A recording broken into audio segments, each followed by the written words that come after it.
So we're here today at the original marker of Mambukal Resort. For over 100 years, this resort has been both refuge and ritual for the people of Negros.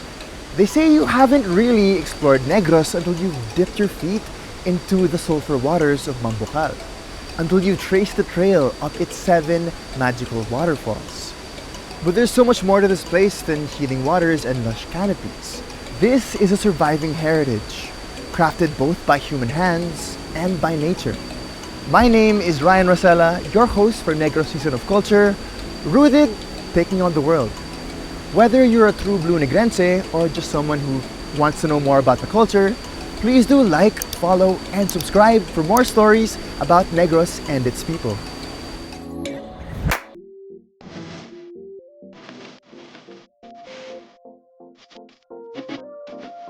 Over 1,000 feet above sea level, Mambukal Resort sits on the foot of Mount Canlaon Natural Park, a protected area teeming with life found nowhere else in the world. Home to a plethora of endangered species like the golden crowned flying fox, the Visayan fanged frog, and at least 10 different tree species. This sanctuary has allowed nature to flourish uninterrupted. But beyond the appeal of its raw wilderness, Mambukal holds different stories of colonials seeking cool air, of war, and of refuge. And Mambukal actually gets its name from the word bukal, which means to bubble. And if you can see behind me, you can see the beautiful bubbling waters. Whew, init. In 1927, a Japanese architect named Kokichi Paul Ishiwata built this, a bathhouse rooted in ritual and healing, where people came not to escape nature, but to be healed by it. So I'm here today with Raymond, one of the best historical tour guides in all of Negros. Raymond, what can you tell us about the history of this bathhouse? How has it changed over the past 100 years? Okay, so this is the Ishiwata bathhouse. It was built in the year 1927. And this was built by a Japanese engineer in the name of Paul Kokichi Ishiwata. He came from Atami City, Japan, and he married to a local from Iloilo. And it was the family name of the Flores, and later on, they moved to Negros. So this bathhouse is 1927. But based on our record, as early as 1903, Mambukal is already established.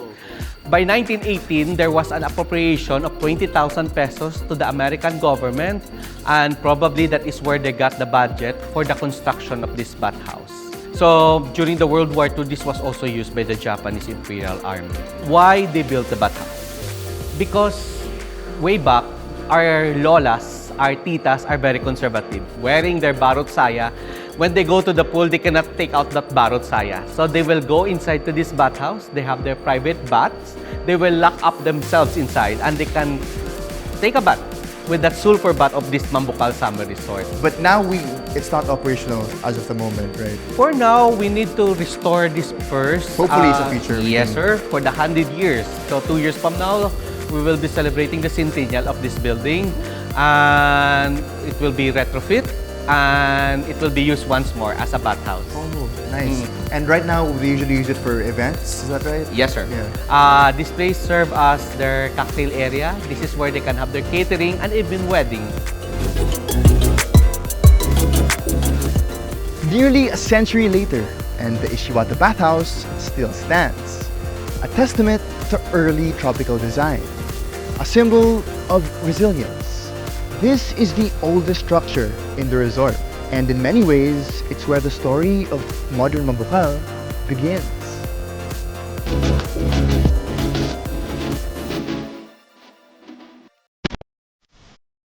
So from the Japanese-designed Ishiwata bathhouse, we have something very similar, but in a modern setting, right? So this is the Japanese ofuro. Let's go, follow me. This is actually called the Mikawa Onsen. So you can actually sit here in the 40-degree bath, so very warm temperatures to promote healing and for prime relaxation.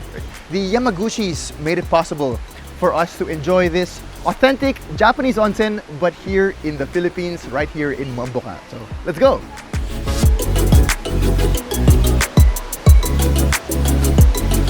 Right. So come with me and feel the 40-degree temperature. Wow. Imagine this. I can just imagine relaxing in this temperature, so warm. Look at that.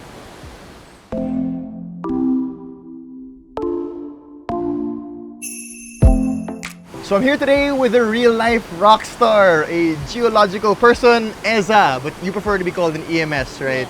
So what does that stand for? Environmental Management Specialist. So what makes Mambukal, a place that's really geologically rich? So Mambukal Resort and Wildlife Sanctuary is located on the lower slopes of Mancanlaon.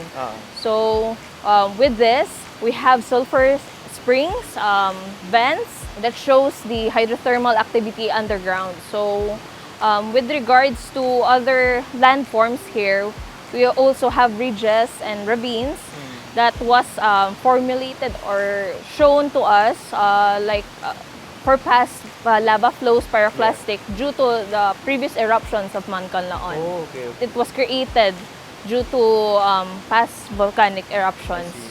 So why do you think that we should preserve places like Mambukal?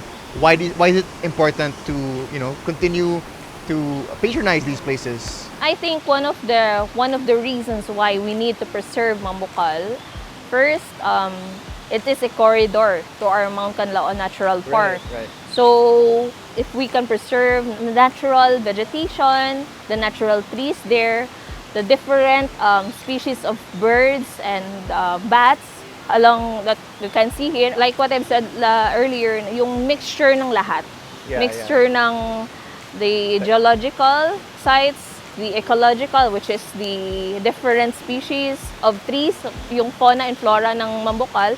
That's so true. I mean, it's so good that we have progress in our province, right? We have new roads being built, new cities, but it's also so important to preserve what we have. And I think Mambukal is exactly that. If you think maybe hundreds of years ago, Negros was like this, probably, right? And it's important that while we have progress, we preserve places like this, right? More than just a destination, Mambukal is a living, breathing system. Each sulfur spring and flying fox is part of a fragile balance, one that scientists and locals strive hard to maintain.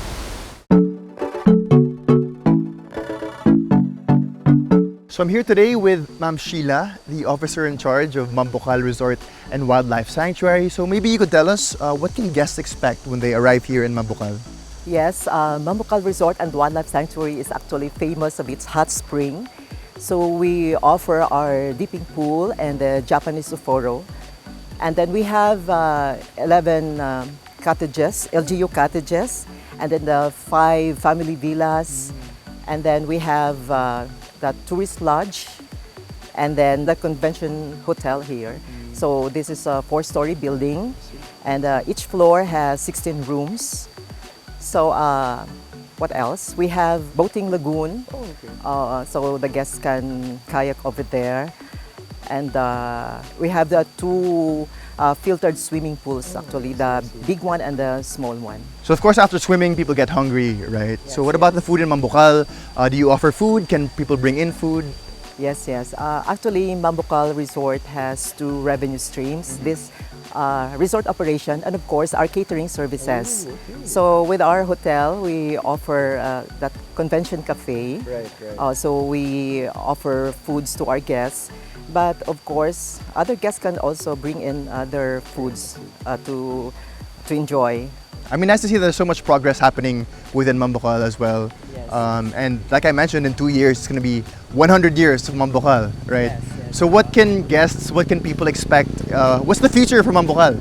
Yes, actually, the provincial government of Negros Occidental, through the administration of Governor Jose V. Lacson, was able to purchase a 10-hectare property on the elevated part of Mambukal. So this area will be used for the future expansion of Mambukal. So we plan to build villas over there with exclusive dipping pool or hot spring in each villa. And then just this early this year, the Department of Budget and Management has granted a 10 million project to the provincial government under its Green program. This will be used for the upgrading of the recreational trail of Mambukal Resort. So the trail will start from Camp Nolan all the way to the 7th Falls. Oh, Yes. the highest fall. Yes. Nice. And then along the trail, you will have the chance to see spotted deers and other wildlife in the area. So at present, we are fencing off the area to pave way for that additional attraction. Today, Mambukal continues to grow, not just as a destination, but a preservation zone and legacy site as well. Thank you so much to Governor Eugenio Jose Lacson Jr.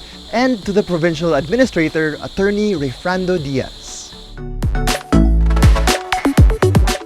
Why do you think people should come? Why do you think people should spend time here, especially tourists or people who want to explore Negros? Okay. Why you need to visit Mambukal? Number 1 is to relax. Number 2 is memory. A lot of Negrense childhood memories happen inside the Mambukal Summer Resort. As I said, that this resort is more than 100-year-old. So memories from their grandparents and even during their younger years. So Mambukal is very important for the Negrense that it is a must to share it to our visitors who comes here to the province of Negros Occidental so that they can understand our culture and heritage here. And it's really important to our culture that we unwind and connect with nature. Yes. Yeah. In a time when so much disappears, Mambukal remains. A place where the earth simmers below, where history breathes beneath the stones. It's not just a resort. It's a memory worth holding on to, and a heritage worth passing on.